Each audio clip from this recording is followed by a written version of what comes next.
যারা উপদেষ্টা মণ্ডলী হয়েছেন তারা কেউ গরিব মহল থেকে ওঠেন নাই, তারা গরিব মানুষের কষ্ট বোঝা মানুষরা। গণ অভ্যুত্থান পরবর্তী যে বাস্তবতা, এই অন্তর্বর্তীকালীন সরকার দায়িত্ব নিয়েছে, যারা 1700 শহীদের লাশের উপরে দায়িত্ব নিয়েছে, তারা কেন একটা বেইনসাফি সিদ্ধান্ত নিয়েছে? দুইটা কারণে নিয়েছে। একটা হচ্ছে যে তারা গরিব মানুষের, যারা উপদেষ্টা মণ্ডলী হয়েছেন তারা কেউ গরিব মহল থেকে ওঠেন নাই, তারা গরিব মানুষের কষ্ট বোঝা মানুষরা, তারা সমাজের এলিট আপার ক্লাস। তারা বোধ করেন না এখানে আলুর কেজি 5 টাকাটা 50 টাকায় হইলে, পেঁয়াজের কেজি 40 থেকে 200 টাকা হইলে, চিনির কেজি 70 থেকে টাকা হইলে কার কি যায়, ওনাদের কিছু যায় আসে না, কারণ ওরা বাজার করেন না। ওনাদের আয়াবুয়া আছে, ওনাদের দারোয়ান আছে।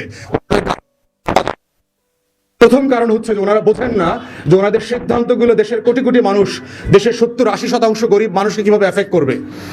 দ্বিতীয় যে কারণটা ওনারা বোঝেন নাই, যেটা ভুল করেছেন, সেটা হচ্ছে ওনারা খরচ ব্যয় সংকোচনের নীতিতে না গিয়ে ওনারা গরিব মানুষের উপরে ভোগান্তিকে পুঁজি করে টাকাও আয় করবার একটা পদ্ধতিতে গেছেন, যেটা হচ্ছে একটা পুঁজিতান্ত্রিক আমলাতান্ত্রিক বাস্তবতা।